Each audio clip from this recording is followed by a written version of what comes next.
હું મિતેશભાઈ કંચનભાઈ બારિયા, ગામ કાળાઘોડા. મારી જમીન વાડિયા કાળાઘોડા ખાતામાં આવેલી છે, જે મારો 53 નંબર પહેલો રેલવેમાં ગયો અને બીજો આગળનો સર્વે નંબર મારો 122 છે. હવે આગળ જતા બધા ખેડૂતોના જે રસ્તા હતા, જે ગરનાળાથી 2 કિલોમીટર સુધીમાં એવું કહેવામાં આવ્યું હતું રેલવેથી તંત્રમાંથી કે તમને બાજુમાંથી રસ્તો મળશે ને તમે જઈ શકશો. આજે રેલવે જ્યારથી ચાલુ થઈ છે ત્યારથી રસ્તો ચાલુ હતો અને ચાલતા હતા. હવે અત્યારે જે રેલવેના અધિકારી આવી અને બેરિકેટિંગ મારી દીધા છે.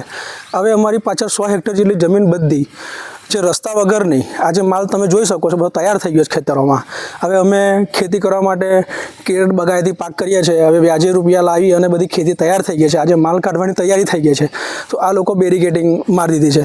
હવે અમે અગાઉ જ્યારે જમીન સંપાદન કરી ત્યારે પણ અમે મામલતદાર સાહેબશ્રીને, તલાટી ક્રમ મંત્રી સાહેબને, આ બધાને મૌખિક અને લેખિત 2 રજૂઆત કરી કે ભાઈ અમારી જમીન સંપાદનમાં ભલે તમે લો છો પણ અમે તમને જગ્યા આપીએ છીએ, પણ અમારા રસ્તા અને ગરનાળા જે બી વ્યવસ્થા હોય અમને કરીને તમારે આપવાની. તો એ ત્યારે અમને હા કહી અને તમને થઈ જશે. એ સમય પ્રમાણે ચાલતું રહ્યું ને આજે આ સમય લાંબો થઈ ગયો. આજે કોઈ પણ અધિકારી પાસે જઈએ છે તો કોઈ આની જવાબદારી લેવા તૈયાર નથી. હું ડીએમ સાહેબને પણ અરજી આપી છે, પ્રાંત સાહેબને પણ મોકલાઈ છે, મામલતદાર સાહેબને પણ આપી છે, પણ છતાંય આજે કોઈ પણ કર્મચારી આના ઉપર, ખેડૂત ઉપર ધ્યાન આપવા તૈયાર નથી. હવે જાય તો જાય, ખેડૂતનો ત્યાગ કોની પાસે જાય? હવે તમે જુઓ છો બધી ખેતી તૈયાર છે, માલ કાઢવો કેવી રીતે? હવે પાછળ જો તો નાની એક નર્મદા વહેતી છે, જે ખાડી કહેવામાં આવે છે, એની બાજુમાં બીજું મોટું કોતેર છે. આ એક જ રસ્તો, એવો જ માર્ગ છે જવાનો, તે અહીંયા બ્લોક કરી દેવામાં આવ્યો છે. હવે ખેડૂત પાસે કોઈ રસ્તો, કોઈ સ્કોપ જ નથી. હવે ખેડૂત પોતે આ દીવામાં ફસાયો છે, કાં તો એને આત્મવિલો પણ કરવો પડે, કાં તો પછી આ જમીન સરકારને આપી દેવી પડે.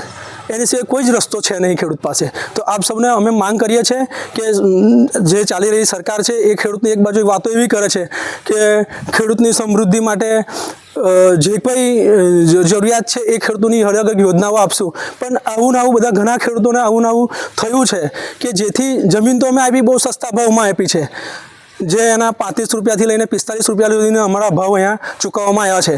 હવે અમારી બાગાયતી ખેતીના ભાવ જો તો 300-400 રૂપિયાની હોય છે, તો એ છતાં અમે 30-35 રૂપિયા લઈને ખુશ થઈને બી સરકારને જમીન આપી છે, પણ જવાના રસ્તા અમારા બ્લોક કરી દીધા છે. તો આ એક સર્વે નંબરમાંથી કટિંગ થયેલા રસ્તા બીજા સર્વે નંબરમાં જવા માટે તો રસ્તો એ હોય કે ના હોય એનું કોઈ જ માનવા તૈયાર નથી. એટલે અમે ખેડૂતો આજે આંદોલન પર ગયા હતા, મહિડા સાહેબને બી વાત કરી, રજૂઆત કરી, પણ કોઈ સાંભળવા તૈયાર નથી. તમારા રસ્તા બંધ થઈ જશે, તમારે જે થશે તે દિલ્હીથી આવશે. દિલ્હીથી આવશે, જ્યારે જમીન લેવા માટે હતા દિલ્હીથી નહોતા આવ્યા, જેથી જે પ્રોપર અધિકારી જે કંઈ હતા એ લોકો આવતા હતા, મામલતદાર સાહેબ, તલાટી સાહેબ, ટીડીઓ સાહેબ. હવે જ્યારે આ લોકોની અધ્યક્ષતામાં જ્યારે જમીન સંપાદન લીધી, હવે બધાએ પોતપોતાની જે એ હોય એ પ્રમાણે હવે જવાબ આપી અને છૂટી જાય છે.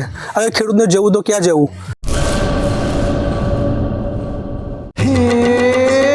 સોનાનો સૂરજ ઉગ્યો રે ખેતરમાં, સાગર લક્ષ્મી બાજરી બિયારણ, લાંબા ડુંડામાં દાણા ભરપૂર, ખેડૂતને આપે ઉપજ ભરપૂર.